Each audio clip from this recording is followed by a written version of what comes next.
All right, my friend, welcome to the next episode, Red Delta Project podcast and live feed Q&A here on the Red Delta Project YouTube channel. As always, I'm Matt Schifferly, founder of the Red Delta Project, and here we are taking a fundamental approach to diet and exercise to give you more power, control, and freedom over your health and fitness.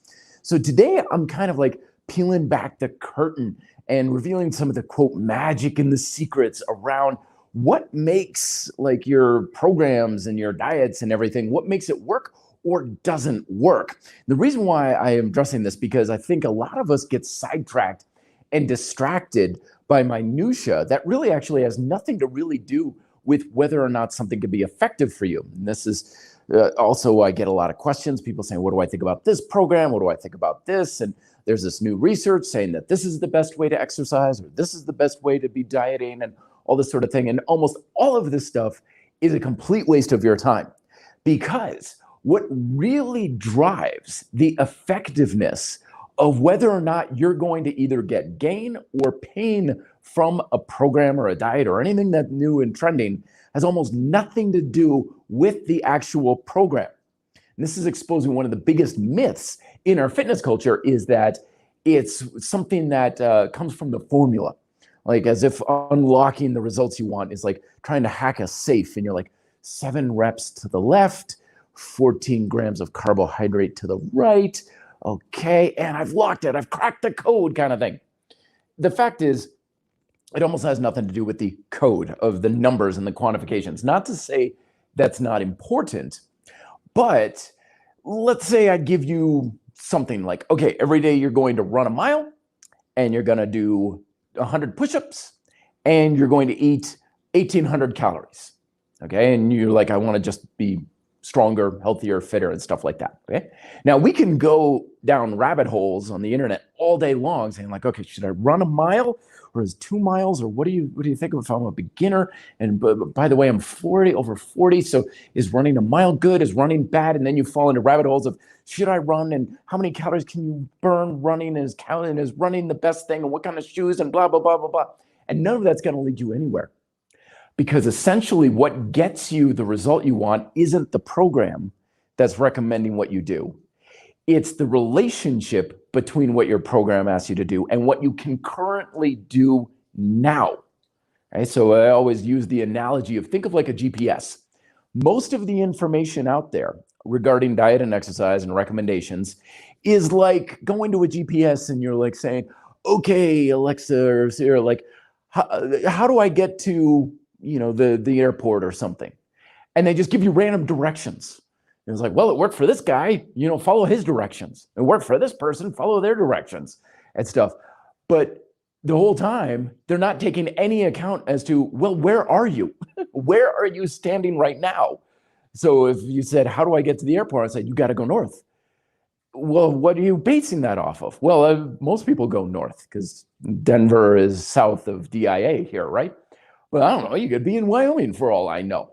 And that's why the truly effective nature of things isn't about the thing itself. It's about whether or not it creates a healthy relationship between where you are now and where you want to be. So going back to our analogy, running a mile. Will running a mile help you? I don't know. What can you do now? Can you run a mile? Maybe running a mile for you is going to be way too much. Maybe running a mile is actually less. You're like, dude, I run 3 miles a day. In that case, it's going to hurt your progress. Right? So you can go down internet rabbit holes all day long saying, is running a mile effective? But the fact is, without taking into account what you can currently do, is a complete blind guessing game. Same thing with diet, right? How many calories should I eat kind of thing? 1,800 calories. Just give you that number blindly. For some people, that's going to get people to gain weight. For other people, it's going to help them lose weight. There's no inherent power to get a particular result with any regimented standard recommendation, is basically what I'm driving. Everything comes down to the relationship of what is it going to ask you to do that's different from what you're doing now. If it's different in a productive way, it will help you. If it's different in a reductive way or a destructive way, then it's going to hurt you. Same information, same program, same diet can cause you opposite results, because it's not about the diet. It's not about the workout. It's not about the sets and the reps and all these other sorts of things. It's about what are you currently doing and creating a delta, a change in a productive way. That's what's important. Creating a productive change and taking any sort of program or routine or diet or anything like that without considering what that delta is going to be means you're just still blindly guessing. And anything you find on the internet is going to still be a blind guess because nothing is taking into account who you are. No, very few people ever ask, what are you currently doing now?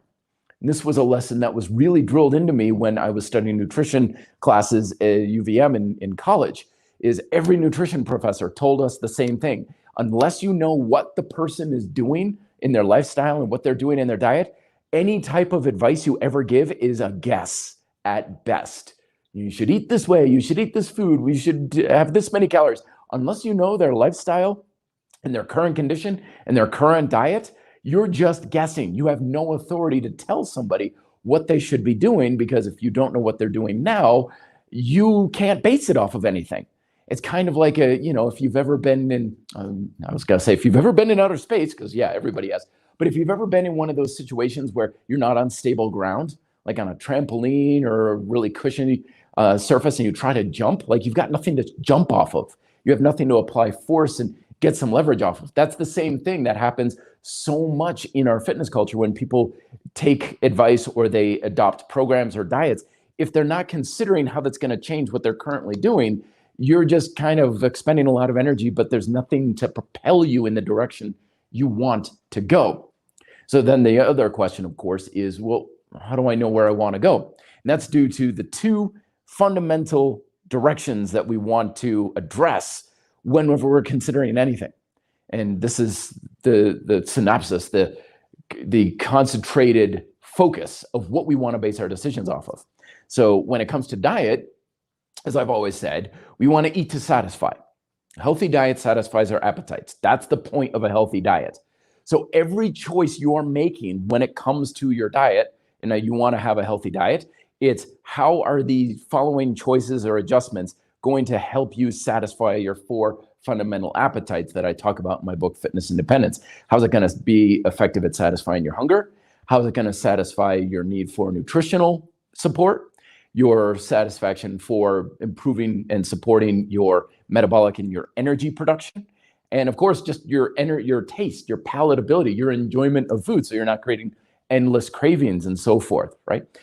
I don't care what you do. The actual diet you do doesn't really matter that much. How many carbs, how many protein, what do you think about this diet? 99% of the stuff out there, I literally couldn't care less, because I'm not going to give people general recommendations off of programs. I'm going to say, okay, what are you doing now? What type of appetites? Are you always hungry? Are you fighting cravings? Do you feel really tired and lethargic, after lunch? Do you feel like you're just not satisfying your ability to have the foods that you want? Like, are you always fighting cravings and stuff? Okay, based off of that, that's what we're going to make our decisions off of. I don't care what happened to some lab rats in a lab that had like a keto diet.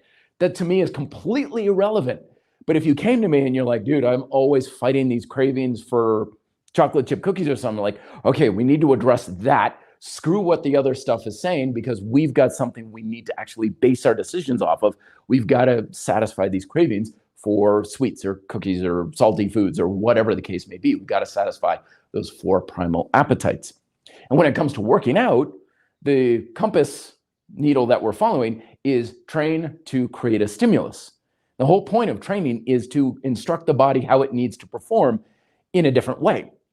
Right now, again, if I could give you anything out there, and it's a pure guess on my part. I mean, I literally might as well just close my eyes, throw a dart, and be like, 15, do 15 reps. What are you basing that off of? Absolutely nothing. Because if I don't know you and your current abilities and your current ability to do various things, any information I give you is a pure guess. I have nothing to base it off of whatsoever, which is why good programs that you do get off the internet and stuff will say, try this program, but write down what you're currently doing and then base off of that. You lifted 10 pounds. Okay, now try 15. You did 8 reps. Now try 10, that sort of thing. We're trying to create a progressive stimulus in our training. So you base it off of what you can currently do. I'm not going to say, yes, you'll build muscle if you do 100 push-ups a day, because I'm purely guessing on that. I don't know, 200 push-ups, 50 push-ups, 5 push-ups, 10 push-ups. All these numbers mean the exact same amount to me, because without knowing you and your abilities, they all have the same amount of relevance in the recommendation. So we want to base it off of what can you do now? Good. And now we create just a little bit of a reach, because that's what a workout program is really supposed to do. Take whatever you can do now and just extend your ability just a bit, right? Because if we overextend, that's when we get into trouble. So if you said, should I do 100 push-ups a day, and you can barely do 5, and at 10 you're completely gassed out and your arms are just completely shot, then trying to recommend 100 is totally the wrong advice. Yeah, and you could be like, yeah, but this person did 100 and look, they're big and jacked. So what? They're not you. If they're not you, it's irrelevant. I get questions all the time from Herschel Walker does this type of program. What do you think of it? I don't think anything of it. That's Herschel Walker. The only person in the world that program should matter to is Herschel Walker. Should have no bearing whatsoever on your decision-making process, because it has nothing to do with you. It only has to do with Herschel Walker. Instead, I would sit you down or have you down on the ground and like, let's take a look at your push-up and what you can do. Do like a 3-minute test and you get like 28 push-ups or something, and your form is you're sagging in the middle. It's like, okay, we're going to work on your core strength, and next time we're going to do like 3 sets of 10 or something, and just something along those lines to just move the needle a little bit. That's what you want to base your decisions off of, not what's popular and trending on the internet, because the internet doesn't know what you need. Okay, it's going to give you a lot of confirmation bias, and it's going to be warped and distorted by marketing and all these other sorts of things. And ultimately, it doesn't put you in charge. And that's what this sort of thing is all about, is getting you in charge of your fitness. Don't base your decisions off of what's popular, what's trending, or what worked for somebody else, because frankly, that has nothing to do with you whatsoever. It'd be like someone in Miami taking advice on how to go cross-country skiing from someone who lives up in Alaska. It's got nothing to do with you. So instead, base things off of what do you have in your current circumstances and what can you do in your habits now, your current habits, that can help you satisfy your 4 primal appetites and can create an effective training stimulus for whatever functional abilities you want to improve. If you want to improve your strength, challenge your strength. You want to improve your stamina, challenge your stamina, and so on. And that's what's actually going to work, not what somebody says, oh, this new research says you should be doing these many sets and these many reps and stuff. Largely irrelevant to you. Okay, last case in point.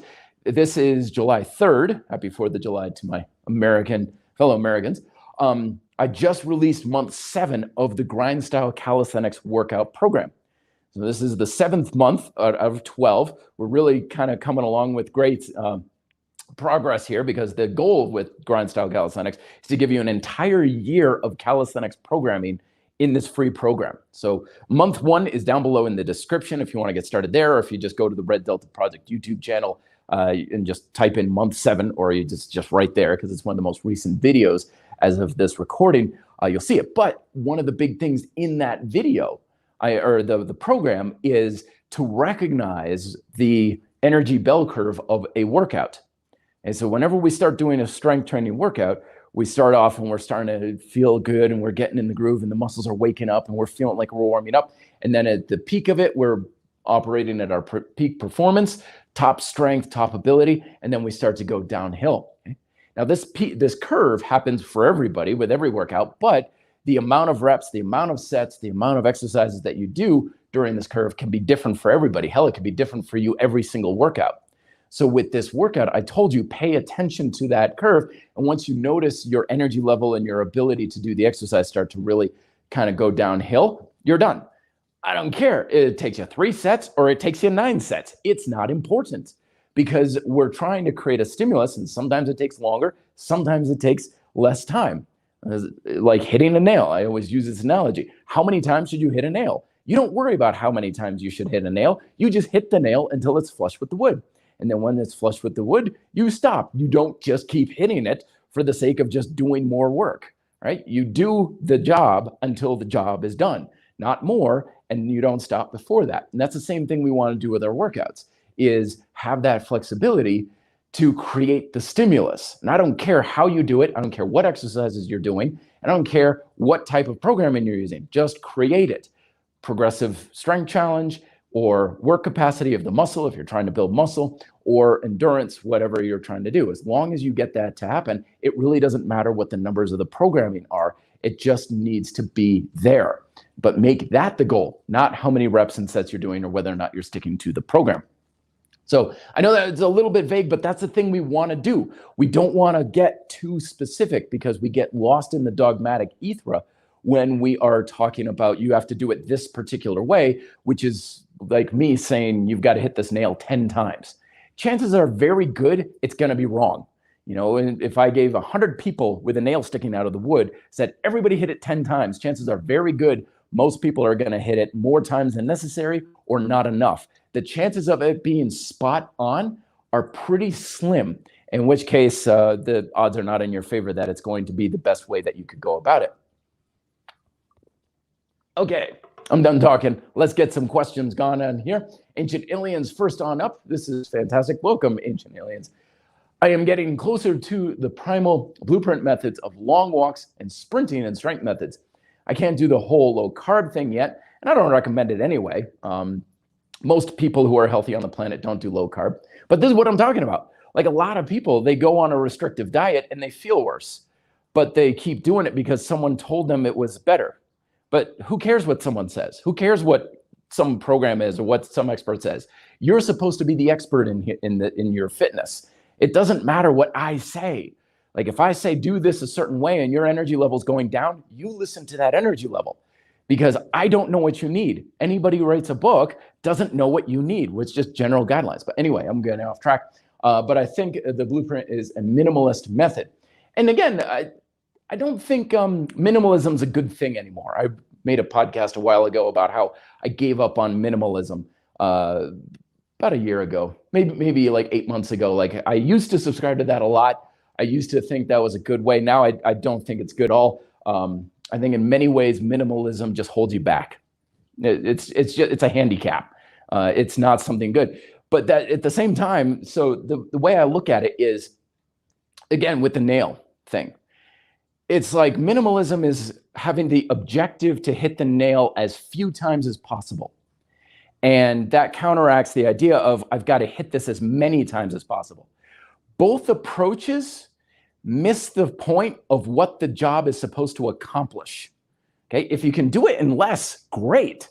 But the goal is to get the job done, not to do it as little as possible, right? And that's how my micro workout book came around. I know I sound a little bit hypocritical because they're like, what are you talking about? You wrote a book on minimalist training called Micro Workouts. Micro Workouts is not minimalist training at all. It's focused training. The whole concept, all those strategies that came about didn't come from me trying to say, how do I make training as minimalist as possible? It said, how do I focus on what's most important in training? And when you have more focus on what's most important, you actually, believe it or not, go with even less than a minimalist approach. Because a lot of times what ends up happening with minimalist training is you actually shortcut yourself and you end up in the long run paying more. You actually spend more time, more energy, and more money. It's kind of like when I was in school, I used to rush through my assignments. Particularly writing assignments, like how fast can I write out this writing report? I make spelling mistakes and grammar is off and I didn't make my points very good and stuff. And I just rush through it as quickly as possible because I want to get the assignment done.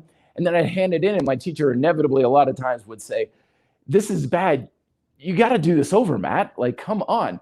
And that was kind of my MO for a lot of my assignments was I'd rush through it and I'd end up having to do the assignment 2 or 3 times over. And I even had a sign above my desk in grade school. It said, if you don't have enough time to do it right, how are you going to have time to do it over? Because that's kind of the way I did it. And I feel like that's the way we do a lot of things in fitness. We're rushing through things. We're trying to get it done as little as possible or as quickly as possible. And it actually makes it more expensive and more costly to us. But when we have that focus on, I'm just trying to create this stimulus, I'm trying to satisfy my appetites, things fall into the right amount they should be. You don't get benefits from doing less. Okay, the whole less is more thing is bull. But more is also bull. Enough. And in Japan, there's this term We learned it from clothing. Like if you put on gloves and they have just a perfect fit, the term is choro-i. It's like just perfect fit, not too much, not too little. It's just perfect, right? That's what we're seeking here, right? Don't strive for more. Don't strive for less. Strive for what needs to be done. And believe it or not, that's going to be the perfect amount that you need. Yeah, sometimes it's going to be more, and that's the way it's going to be. I'm looking at possibly doing a 25-mile mountain bike race tomorrow. That's going to be a good long ride for me. I'm not going out there saying like, how can I take shortcuts and stuff? But it's going to take what it's going to take because I want to race 25 miles. I'm going off on a lot of tangents. I'm sorry about this, but the last point I want to make is absolutely, I think you're right about the walk to run sort of thing. It's definitely good, but that also doesn't mean that the middle ground holds value to it. So tomorrow I'm going to go with a race. I'm not going to sprint it, but I'm also not going to take my time. There's value to every aspect of the spectrum. Going super fast in a sprint, super low key in a walk, it's great. But there's also very good value in long, slow distance as well.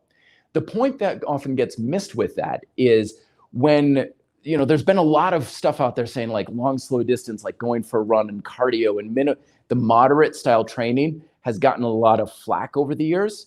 And people go high intensity with sprints, or they go real low intensity, like walking and stuff like that, and they get benefits from it.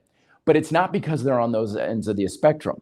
They're getting benefit because they're changing what they're doing, okay? We're not geared to work out, eat, or train any one particular way, okay? The human body is highly adaptable and very flexible. No matter what method you use, you're screwed if you only use things at that intensity, at that method.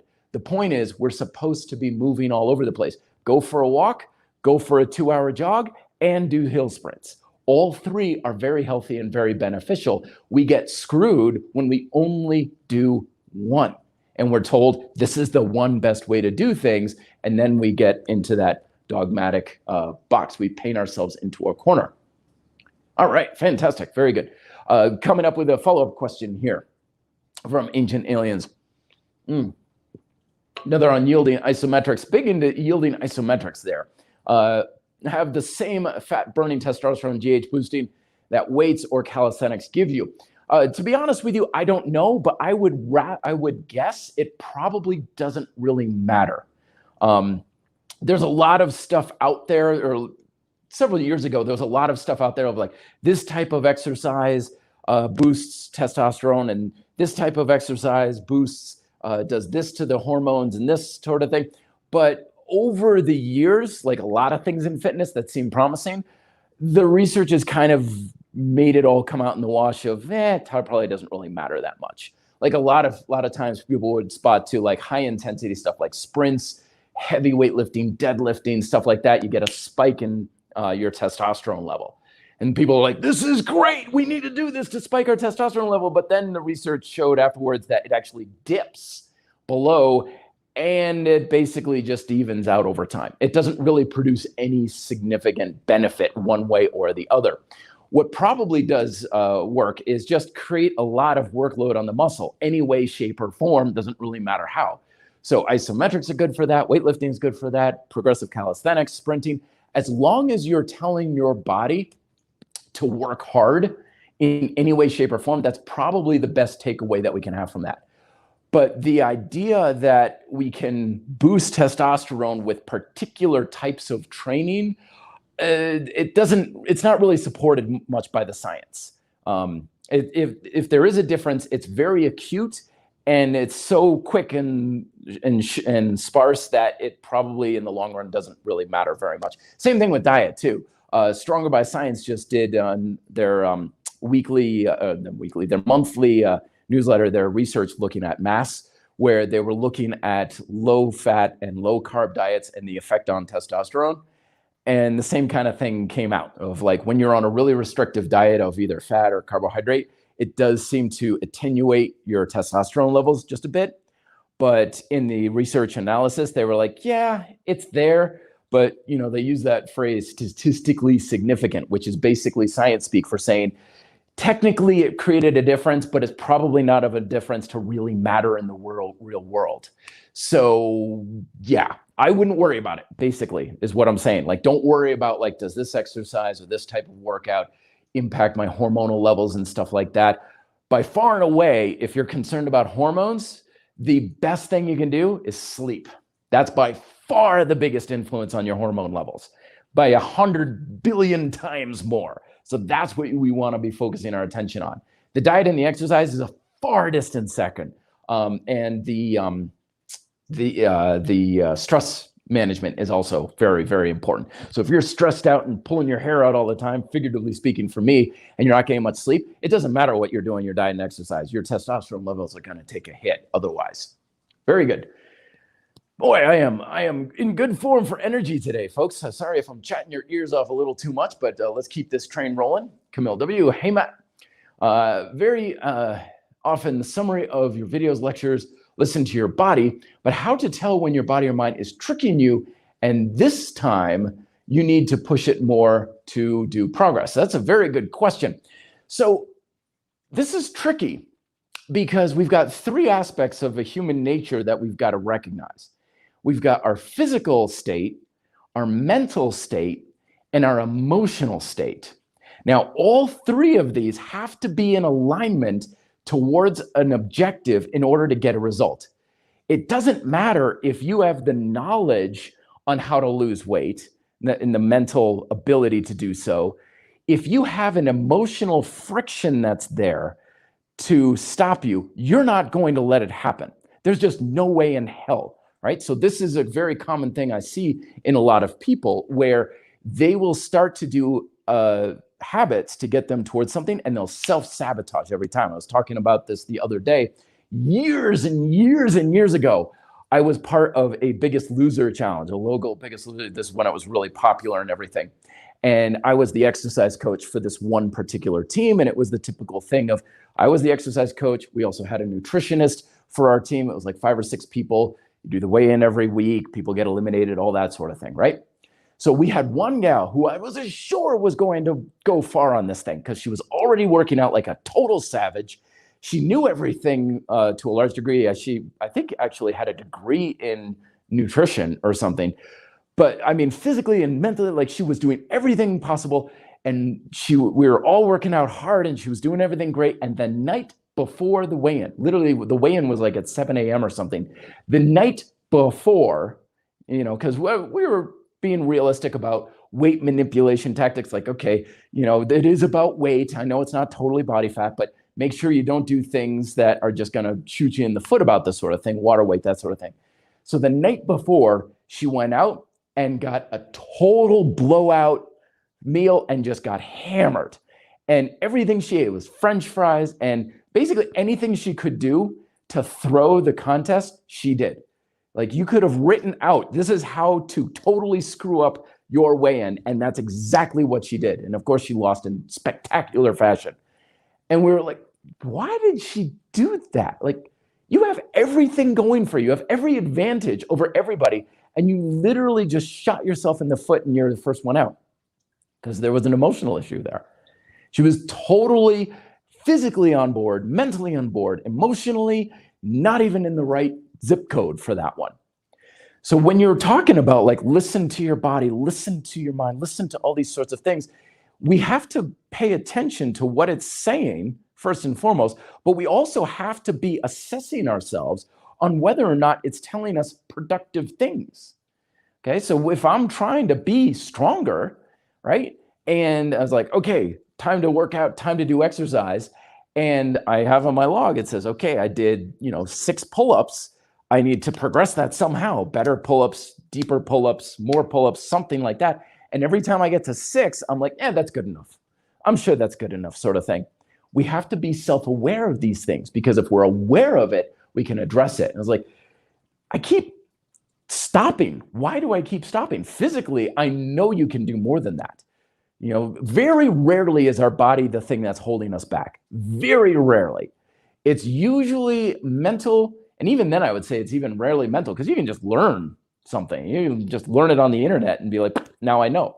but emotional capacity is 9 times out of 10 what shoots us in the foot, because our emotional state is going to propel us or hold us back a lot of times. It doesn't matter what you know, it doesn't matter what you're trying to do physically, but your mind or your emotional state is what's going to sabotage you or propel you forward. And again, that comes with self-awareness. So it's not just listening to your body, it's listening to your emotions. Like if you're going to the gym and your friend calls up and says, hey, let's go out and get smashed and eat like 15 pizzas. And you're like, I'll be right there. Click, sit on that and be like, why am I doing that? Like, why did I just sit now? Like, I want this. So why did I just agree to this thing that I know is going to take me in the wrong direction? Right. And that's a big part of it, is we've got to be self-assessment on this of, I want X, but I keep doing Y. There's emotional reason for that. And that's why we got to pay attention. We have to self-assess, but that's hard a lot of times because we live in a time of distraction. We don't want to be in a room alone with ourselves. I think that's one of the things that's just like one of the biggest fears that people have now. It's not just public speaking, it's sit in a quiet room by yourself, because we have to have a distraction. We've got our smartphones. We got to be watching a screen. We got to be listening to a podcast or something. We don't want to look inwards and be like, why are you feeling this? Do you even know what you're feeling? Right? If you are frustrated, embrace that, assess that, learn from that, learn from your feelings. I used to be one of those people who would always try to get people to kind of avoid a feeling kind of thing.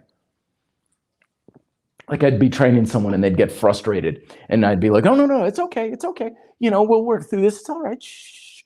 Now I'm on the opposite side. I'm like, are you pissed off? Yeah, I'm pissed off. Good. I'm going to tell you someone's going to make even more pissed off. Let's embrace this sort of thing. Or do you not like this? Yeah, I don't like this. Good. All right. You know, we want to salve over it with food. We want to cover over our emotions, but our emotions a lot of times will point us in the direction we need to go.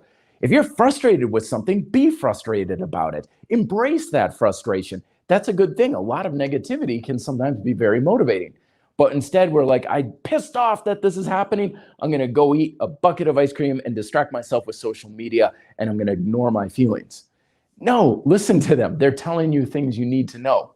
And yeah, you're going to go in the wrong direction, and you're going to learn from that too. It's not going to always tell you where you need to go. It's like, I feel like eating a pizza tonight. Boom, I ate the whole pizza. Oh, I don't feel so good after that. Okay, learn from that. You thought it told you X, but really it maybe was something else. So that's how we learn. We learn through experience. It's not going to tell you exactly what you need to do. It's just a learning curve kind of thing. All right, let's get a rapid fire here. I'm sorry I'm not addressing everybody's questions here. Dreamer, coming on. Hey, Matt, been super extra busy with school lately, but I haven't really worked out or eaten as much as I used to. Do you think I'd be able to get back to where I was fairly quickly once I'm done? Oh, absolutely, sure. One of the biggest myths in fitness is that it's static. Like, oh, once I lose the weight, I'll be fine. Once I build the muscle, you're always going to have these ups and downs in life. You know, you're going to gain, you're going to lose. You're going to make progress, you're going to regress.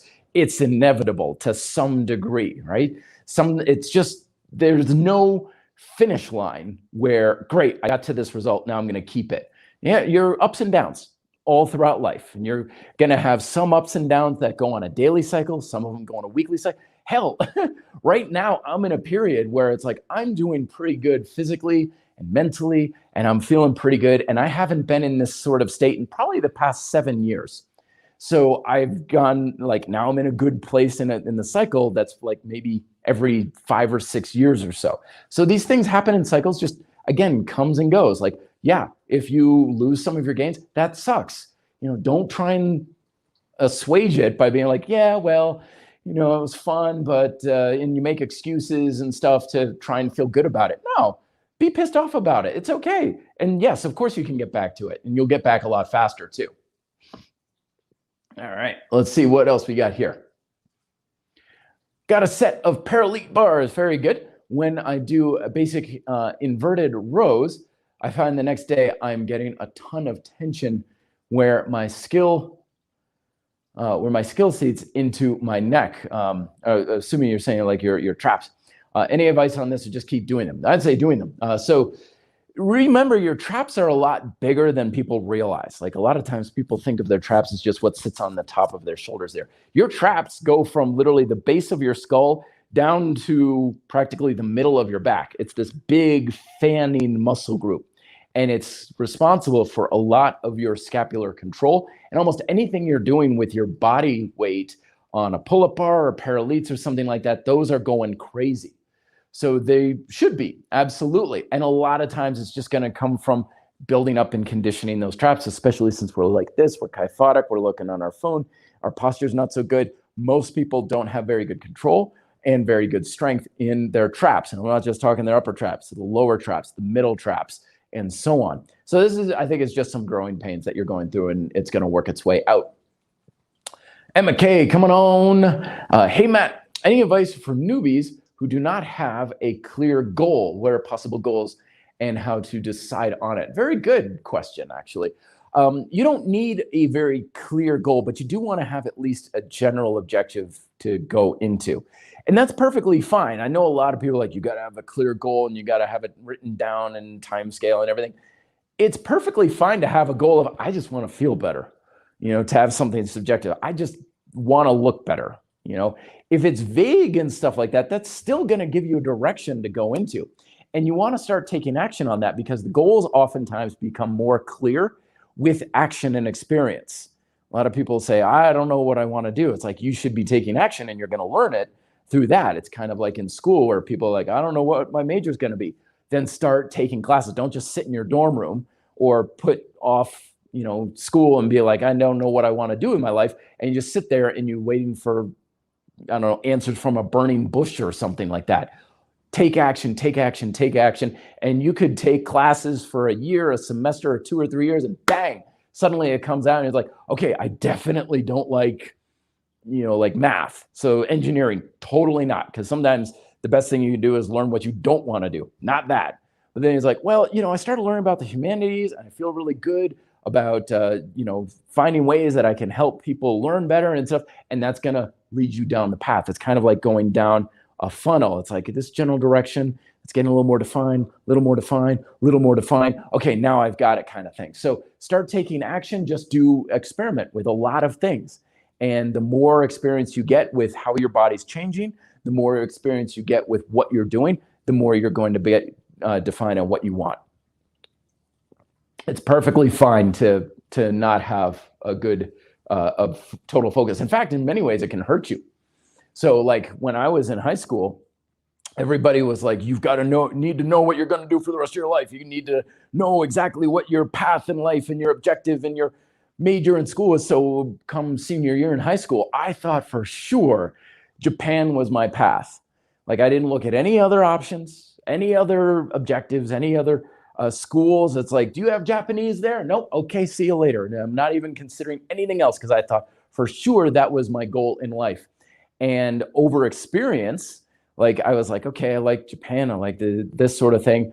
And I tried forcing myself in that direction, but then I started taking nutrition. I started learning about health and fitness.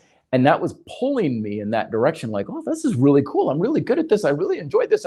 No, I have decided I am going to Japan. I'm going to live in Japan. I'm going to work in Japan. Everything is that direction. I'm forcing myself because that's what I've decided. And that's when you get dogmatic, even though your path should be going in a different direction. So don't feel like you have to decide or force yourself towards a particular goal. You want to change it? Go ahead and change it. You could start off saying, I want to have abs and I want to be big and huge and jacked. And then you get into triathlon training. And then after a couple of years, you're like, I really want to have a goal, like this obsessive desire to complete an Ironman. No, I've got to build muscle and I got to be a bodybuilder and I've got to have abs and stuff. And they're very counterproductive. It's like, if you want to go in a direction, just go. You don't need to do everything.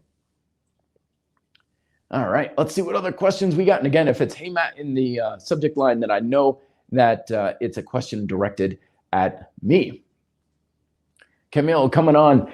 Have you been working with a psychologist, sports psychologist? You've got really reasonable mental approach to fitness, in my opinion. Well, we all are to some degree. We all have to be these psychologists because we trainers and coaches realize very quickly that if you address people as just a human body, then you end up falling short very much of the time. And this also just comes from my martial arts background. In the martial arts, especially like in the 90s and stuff, there was always this idea that there was this emotional, mental, almost spiritual undercurrent to martial arts training. Like if you go to the gym and you're lifting weights, like that's physical, but in the martial arts, it's all about, being one with yourself and all these sorts of Zen things and stuff. But the reality is, the only Zen at the top of a mountain is the Zen you bring up there. There's no more special psychological, spiritual, emotional thing with martial arts or yoga or anything than there is with changing the oil in your car. It's those aspects that you bring to the activity itself. But really, when you get experience with that and you start to delve into that, you realize that's really what's driving the bus here. It's not just, what muscle fibers you're trying to target and stuff like that. Gloria is mentioning stress on social media. Very good. Thank you so much for advice about goals nowadays, especially on social media. It's very stressful how things are going. This is the interesting thing about so much media out there is, as I was saying at the beginning of this whole thing, that a lot of the advice out there is just guesswork on what you do. No one really knows what you should be doing, especially if they're not interacting with you one-on-one. It's just pure guesswork as to what you should be doing. And media has this way of making us believe it's telling us what to do when it really isn't a lot of times. Like, case in point, like in the 90s and the early 2000s, like every bodybuilding magazine, big jack dude on the cover with some blonde chick in a string bikini draping herself all over him like, oh, you're so muscular and everything. And that right there subliminally told all of us guys that unless I've got muscle like some mutated anime character, that's going to be sexy. And I've never once met anyone who wants that in as a sexual attractiveness, right? You look at examples of the world's sexiest man contest, People magazine and stuff. Not once has a bodybuilder ever won that thing, right? No one ever, teenage like my sister, when we were growing up in school, like posters of boy bands on the wall and stuff. And we go to college and, Ryan Gosling and all these sorts of things. Not once have they ever been, man, that Arnold Schwarzenegger is really hot, But because us guys were looking at those covers and we're thinking, that's what women want. It's the subliminal instructions telling us this is what people want you to be doing. So with social media especially, we have to become aware that there's a lot of instructions out there that's coming through our own interpretation. It's not actually there. It's not actually implicitly being said, but some of the worst advice we will ever receive come from our own interpretations of things, because we could have somebody external tell us what to do and how to think and all that sort of thing. And it's very easy to tell them to go bugger off because it's like, that guy's an idiot. That person is wrong. That person doesn't know what they're talking about. But when we get instructions into our subconscious emotional state of this is what I should be doing and this is how I should be eating according to science, it's actually being suggested, but it's what we're telling ourselves. And that's a lot harder to rally against, because I can look back on people who gave me advice and be like, that guy's an idiot. But you're never really going to say that about yourself if it's coming to you from yourself. So we've got to be very, very careful about those sorts of ideas that, and we look at it and we're like, yeah, but is that really what they're saying? Like, is this really true in real life that this is what is expected of us? Or is it just an idea that's coming up from social media, our interpretation of social media? All right, folks, let's just get a couple more questions here real quick, and then I've got some appointments I got to keep, unfortunately. From Emma coming on. Hey again, Matt, how long does body recomposition general take to begin? When can we expect feel-see changes? Thanks a lot. It takes as long as it takes. Again, it's the nail. Like, how long does it take you to drive in that nail? I don't know. It gets there when it gets there. Like, I interviewed a gentleman not too long ago. He lost 80 pounds in a summer. That's ridiculous. I mean, it was just basically like, I'm just going to run a lot and eat as little as possible. He lost 80 pounds in a summer, which is unheard of. There are people I know who've been trying to lose weight for over a decade who haven't been able to lose 80 pounds. So there is no timeline for any sort of result when it comes to fitness. I don't know, a week, 10 years? And always remember, there's the strong possibility it may never happen at all. You know, we've always there's that idea out there. And again, this comes around of like, oh, I'm sure you'll get what you want. I'm sure you'll be successful and stuff. One of the most empowering thoughts that I ever realized is success is not guaranteed. In fact, it's highly probable you won't get it. Most people out there will never become millionaires. Most people out there will never become successful in their business. Most people out there will never reach their fitness goals. And I don't mean that to be doom and gloom. I'm just being real with you. Statistically speaking, failure is the greatest possible outcome. And those who achieve a level of success are most likely to lose it to some degree later on. So what that should do is cause you to tighten down that helmet and be like, I've got to take this more seriously than I think, because nobody's guaranteeing that this is going to happen. There is no promise that if I follow this diet or I do this workout and I follow the rules that I'm going to get what I want. There is no guarantee of that whatsoever. But at the same time, recognize that the possibility of improvement and progression is always right in front of your nose. You can start to look, feel, and perform better by this time next week. Progression is always right in front of you. So you can start improving your diet and you notice I have more energy. You can start exercising, like these push-ups are getting stronger. You can start to, cut back on a lot of like sodas and drinking and stuff like that. And in a month be like, oh, that belt is one notch shorter than it was before. This is good. So progress can be made relatively quickly. Absolutely. But at the same time, don't fall into the assumption and the belief that it's guaranteed to happen to any degree or in any reliable fashion. Oscar coming on. Hey, Matt, how should one switch their training when it comes to building strength and building muscle?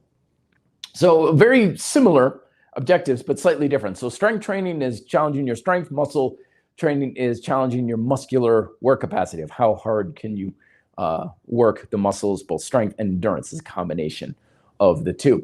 I would say you don't necessarily need to switch. I mean, the Grind Style Calisthenics program, again, the first month is down below. It's a completely free year-long program for you. It addresses both in the same workout. So there's 4 phases in your workout, and you have tension control, stability, that's your warm-up. Then you have your strength phase, then you have your hypertrophy phase. So you could do it in the same workout. You could do it weekly, you could do it monthly, and all you're doing basically is with strength training, you're going with relatively high levels of resistance, low reps. You're kind of staying a little bit away from that muscular failure. You're saving a few reps in the tank for sure.